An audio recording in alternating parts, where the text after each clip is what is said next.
what are indicators? As I told you, acids and bases. There are acids which are highly corrosive. There are also some bases which are highly corrosive. Corrosive means what? Which will destroy the living tissue.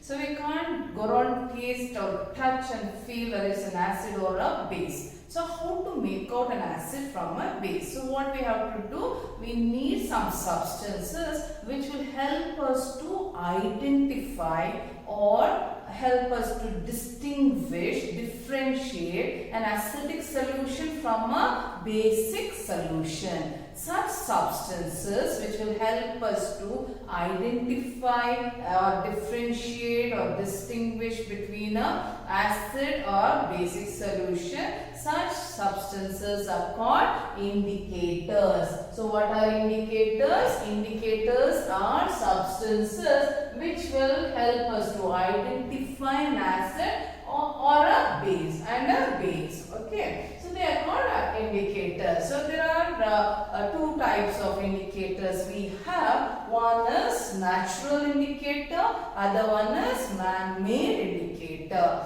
Natural indicators which are already present in the nature, okay, which will help us to identify an acid from a base. Okay, which are those natural indicators? It includes litmus and turmeric. Turmeric is present in our house, you can try. Okay, and China rose, it's a kind of flower. Then man-made, we have methyl orange and phenolphthalein. These are the different kinds of indicators which will help us. How it will help us? When you take an acidic solution and we use this litmus solution or the litmus paper, they will change color. Maybe when you take that litmus, if the litmus paper, say it is one, in the litmus paper we have two colors, that is blue and red. When you dip the red litmus in acid, in acidic solution, it will not show any kind of change. That is, red litmus in acidic solution, it will not change any color. The same litmus paper, when you dip it in base, okay, that is, when you dip the red litmus in base, the red will change, the red color will change to blue. Okay, whereas in acidic solution, the blue color, blue litmus paper will change to red, and in basic solution, the blue paper will not change its color. So this will help us to identify an acid from a base. Now let us, I'll put the table and see how the color changes, and I'll give you a separate video for different indicators so that you will understand better. So litmus. So what is litmus?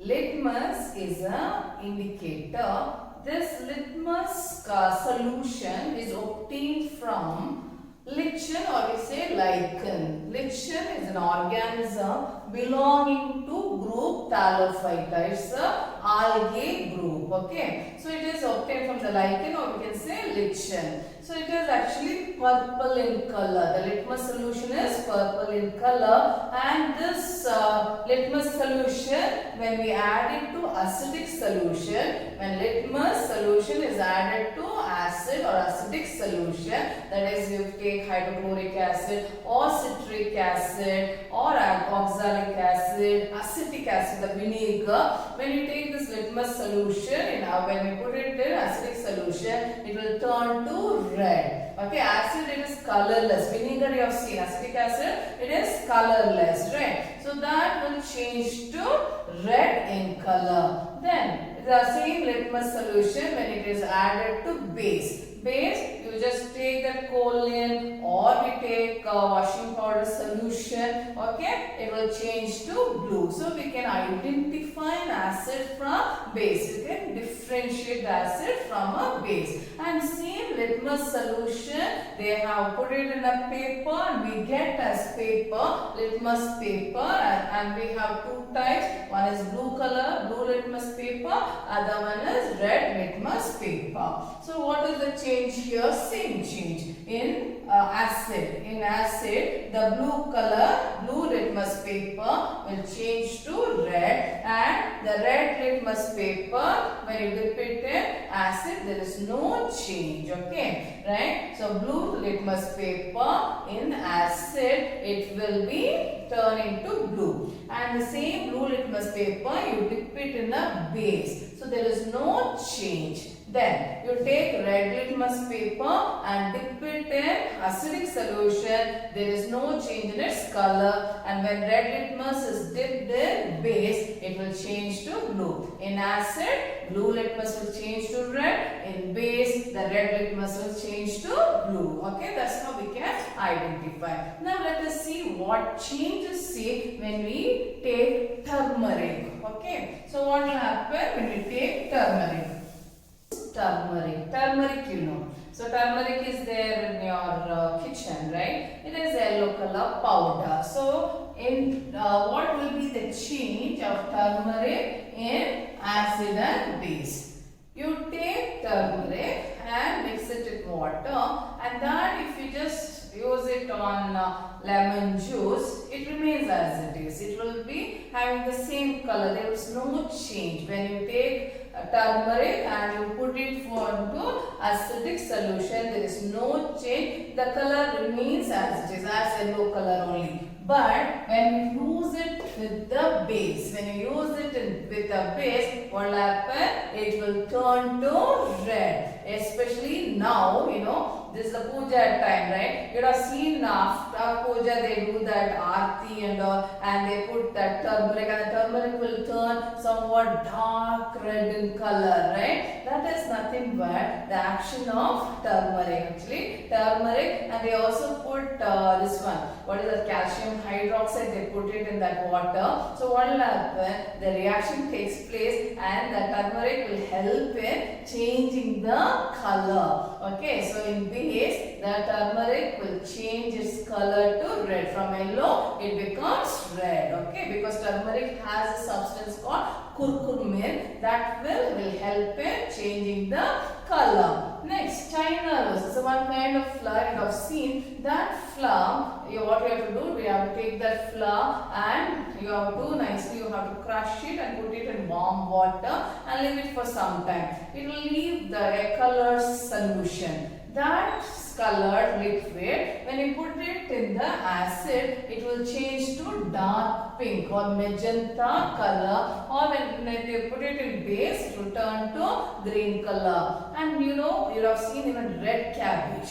Red cabbage will also help us to identify an acid from a base. Okay, in the acidic solution it will change its color, in base it will change its color. Okay. Next, even you have the Shankh Pushpi. Shankh Pushpi is also a flower which is bluish in color. Even that will also help us to identify an acid from a base. So far we have learnt about what is an indicator, different types of indicator. Next, if possible, I will make a video on those changes, what we see using the indicators.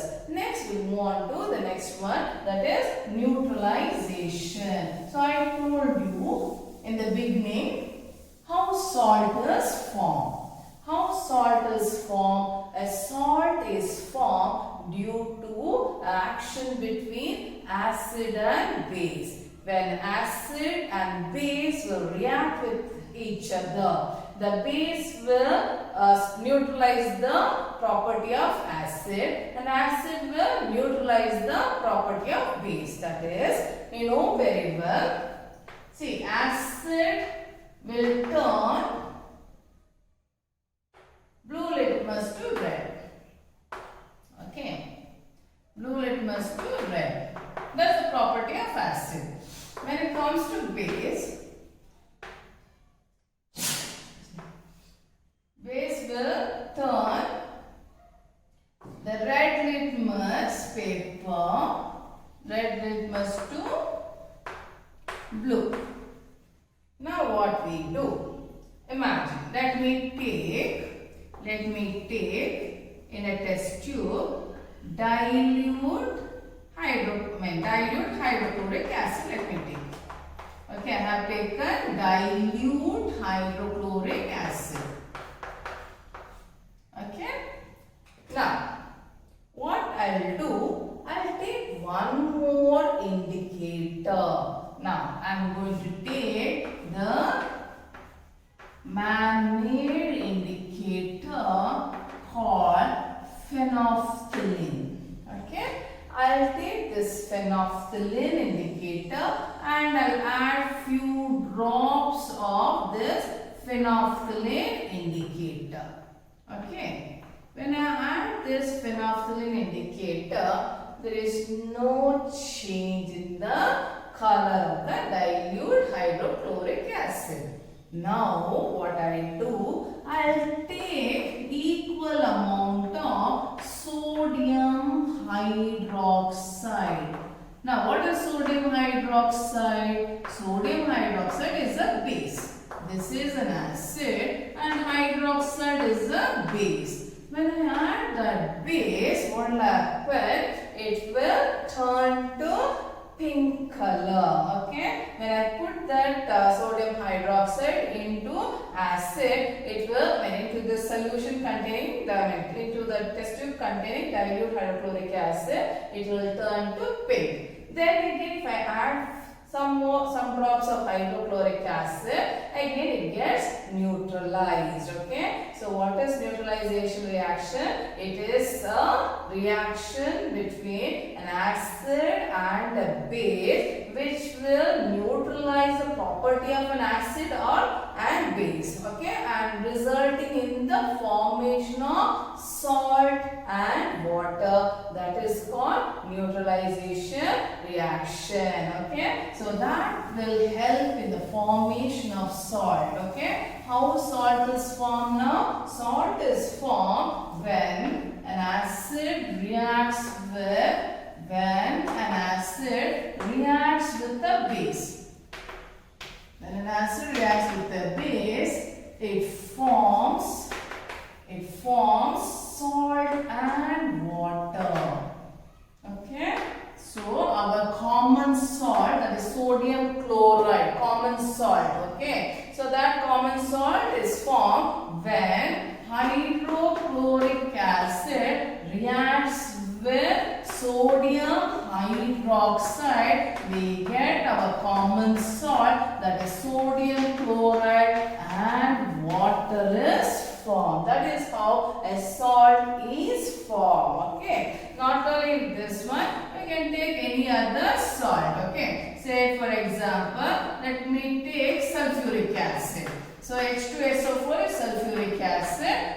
Okay. And I am going to use the same base, that is sodium hydroxide. So what will I get? I'll get sodium sulfate. I get sodium sulfate and again water is formed. Okay. Understood? One more if at all you want. So let us take HNO3, let me take, and NaOH. So what will I get? I'll get NO3, sodium nitrate and water is formed. All this are salt. So we know only one salt, that is sodium chloride, right? Now, you should remember salt means it's a product formed by the reaction between acid and base. When an acid reacts with the base, it forms salt and water. So here we have a salt called sodium chloride, here we have a salt called sodium sulfate, and here sodium nitrate. Not only this, okay, we have baking soda. Okay, so what is baking soda? Baking soda is actually a salt. So it is a salt. Baking soda is a salt. What is its chemical name? It is sodium bicarbonate. It is sodium bicarbonate. Okay. And you have washing soda. Washing soda is also a salt. It is also a salt. It is called sodium carbonate.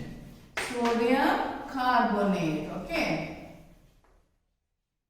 All these are salt.